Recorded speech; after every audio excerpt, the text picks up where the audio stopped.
ekanlar.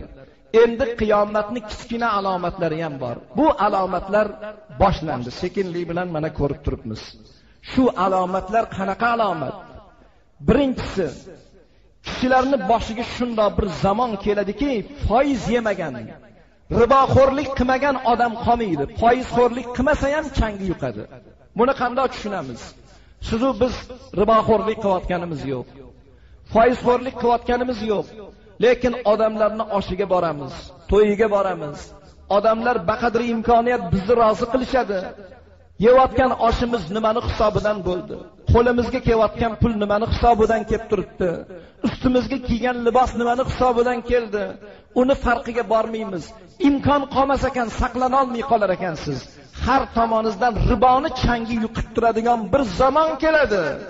Alloh barakani ko'tarib qo'yadigan zamon shunda bo'ladi. Foizxo'rlik qilmasangiz ham uni changi yuqadigan zamon qiyomatning kichkina alomat. Ikkinchisi, qarindosh urug'chilik rishtalari uzilar ekan. Jigar, aka-uka, opa-singil har zamonda bir-birini ko'rganda salom berib qo'yadigan bir payt bo'lar ekan. Oqibat jigarchilik, qavm qarindoshchilik yuzaki bo'lib ketadigan, nomiga bo'lib ketadigan bir zamon keladi. Bu qiyomatning kichkina alomatlaridan bittasi. Uchinchisi, bir xil odamlar nihoyatda boy bo'lib ketar ekan, badavlat bo'lib ketar ekan. Bir xil odam nihoyatda faqir, kambag'al bo'lib ketar ekan. Bu narsa ham qiyomatning alomatlaridan, kichkina alomatlardan ekan. To'rtinchisi, ayrim erkaklarning qiblasi xotin bo'lar ekan. Qiblasi xotin degan so'zning ma'nosi ota ham, ona ham, aka, uka, jigar ko'rinmaydi. Xotinning gapi gap.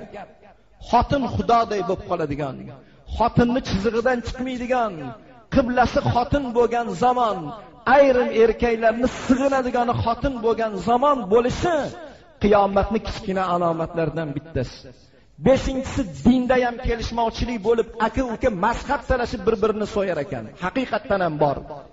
Aka borgan masjidga uka bormasa, akani mazhabini uka tan olmasa, dinda, diyonatda kelishmovchiliklar, har xil gap so'zlar, masala talashish, bir-birini gapini uqtirish, ma'qullash holatlari bo'ladi. Bilinglarki, bu ham qiyomatning alomatlaridan bittasi ekan. Oltinchisi, umrdan baraka ketar ekan. Vaqt juda tez o'tar ekan. 1 yil, 1 oyday o'tar ekan. 1 oy 1 haftadek, 1 hafta 1 kundek, 1 kun xazonni yoqqaningizda qandoq kulga aylanib ketsa, shunchalik tez o'tib ketadigan bir zamon keladi. Bu ham qiyomatning kichkina alomatlaridan bittasi. Eng omadi kelgan odamlar ishi yurishgan odamlar, lagambardorlar bo'lar ekan. Odamlarga tavozu qiladigan, otasidan ham onasidan ham yuqori ko'radigan, Xudo duvoradigan odamlar, juda ham lagambardorlik qiladigan insonlarni omadi kelar ekan. Ishi yurishadigan zamon bo'lar ekan. Bu ham qiyomatning bitta alomatlaridan bittasi ekan. Shunda holat bo'lar ekanki, bandalarni amaliga qarab boshiga balo kelar ekan. Falon joyni sunan olib ketibdi, toshqin bo'ldi deb eshityapmiz. Shohimardonda suv o'tgan paytlar bo'ldi. Zilzila, yer yutish, o't ketish bejiz bo'lmas ekan. Boshimizda qilayotgan amalimizga qarab, o'zimizni fe'l atvorimizga qarab boshimizga balolar kelar ekan. Ogohlantiruvchi balolar kelar ekan. Ana shu balolarning kelishi ham qiyomatning alomatlaridan bittasi ekan. Xo'jayinimizni o'zimiz tuqamiz degan ekanlar. Sahobalar so'rashdi: "Ya Allohning rasuli, xo'jayinimizni tug'ish qanday bo'ladi?" Qiyomatdan oldin shunday zamon keladi. O'zing tug'dirgan bolang senga otalik qiladi, aql o'rgatadi. O'zing tug'ib qoningda ko'targan qizing senga onalik qiladi, yo'l ko'rsatadigan bir zamon keladi. Farzandni yo'rig'i bilan, farzandni gapi bilan ish tutasan, ota undoq emas, ona bundoq emas deb nuqtab turadigan zamon keladi. Bilinglar, bu ham qiyomatning alomatlaridan bittasi. Va ayollarning soni ko'payib ketar ekan. Erkakdan ayolning soni ko'payib, bitta erkakka 50 ta ayol to'g'ri keladigan zamon bo'lar ekan. Bu narsa ham qiyomatning kichik alomatlaridan bittasi. 11-si, cho'lda qo'y boqib yurgan cho'ponlar ham bir-biridan o'tkazib imorat quradigan, imoratni savlati bilan, dabdabasi bilan faxr qiladigan zamon keladi. Imoratlarni zeb ziynat qiladigan bir zamon keladi. Bilinglar, bu ham qiyomatning alomatlari. 12-si folbinlarga Xudoga ishonganda ishonar ekanmiz. Xudo qolib bandasiga sig'inib ketadigan, folbinni gapini gap deb yuboradigan, Xudo darajasida ko'tarib yuboradigan zamon keladi. Bilinglar, bu narsa ham qiyomatning kichkina alomat. 13-si qabrni oldidan o'tayotganimizda bir seskanib ketamiz hozir.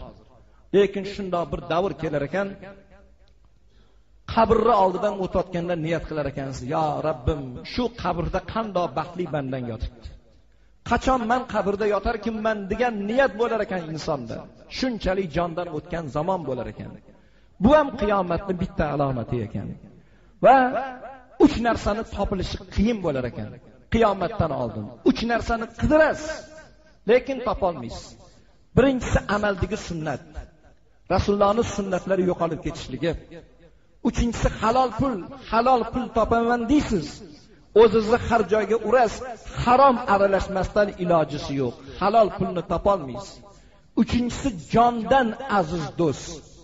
Suyanadigan odam qolmaydi. Do'stim deb suyansangiz dushman chiqadigan bir davr keladi. Bu narsa ham qiyomatning kichkina alomati. Va shu bilan musulmonni ichida g'arib bo'lib qolar ekan. O'ziz musulmonsiz, lekin musulmonning ichida g'arib bo'lasiz. Musulmonning orasida yurib chiqishtirmaydigan zamon bo'lib qoladi. Gapirgan to'g'ri gaping yoqmaydi.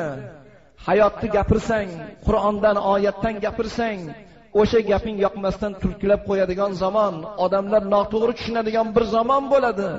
Boshingni egib gapiradigan gapingni gapira olmay qoladigan zamon bo'ladi. Bu ham qiyomatning alomatlaridan bittasi ekan. Ana undan keyin yana ko'p alomatlari bor.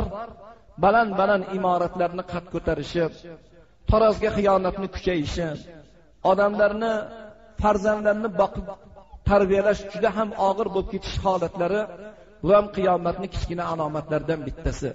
Qiyomat degan so'zning ma'nosi tik turish degan ma'noni beradi. Qiyomat kuni har bir odam qabridan tik turib, mahshar maydoniga jam bo'lib, qilgan amallariga yarasha Allohning dargohida hisob berishi, o'sha qiyomat kuni bo'ladigan voqeotlardan xabar berilar ekan. Endi muhtaram birodarlar, ilova qilib bir narsani ta'kid qilmoqchimizki, ya'ni Allohning qiyomatdagi azobi, bandani dunyoda bir-biriga bergan azobi dengizdan tomchi emas ekan. Ya'ni bandani bergan azobi, Xudoni bergan azobini oldida dengizdan tomchi emas. 1945-yili 12-avgust kuni erta bilan soat 6:15 Yaponiyaning Hirosima shahriga, 18-avgust soat 9:00 Nagasaki shahriga amerikaliklar atom bombasini tashladilar. Shu paytni o'zida Yapon dengizi 25,000 daraja issiqlikda qaynagan ekan. Hozirgi kungacha bolalar nogiron bo'lib, mayib majruh bo'lib tug'ilayotgan ekan. Bu bandani qilgan ishi, bandani bir-biriga bergan azobi. Qiyomatda Allohniki qanday bo'lar ekan tasavvur qilinglar. Shuning uchun Alloh ogohlantiradiki, qiyomat qachon bo'ladi deb so'ragan bandaga marhamat qilingki, qul innamal ilmu indallohi va innama ana nazirun mubin. Qiyomatni qachon bo'lishi Allohning o'ziga ayon. Ilohim, qiyomatda Alloh yuzimizni yorug' qilsin. Mahshar maydonida jam bo'lganimizda nomaya a'molimizni o'ng tomonimizdan bersin. Bandamiz xatodan xoli emasmiz.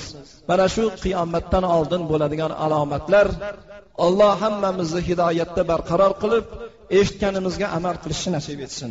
Nima savollar ekan?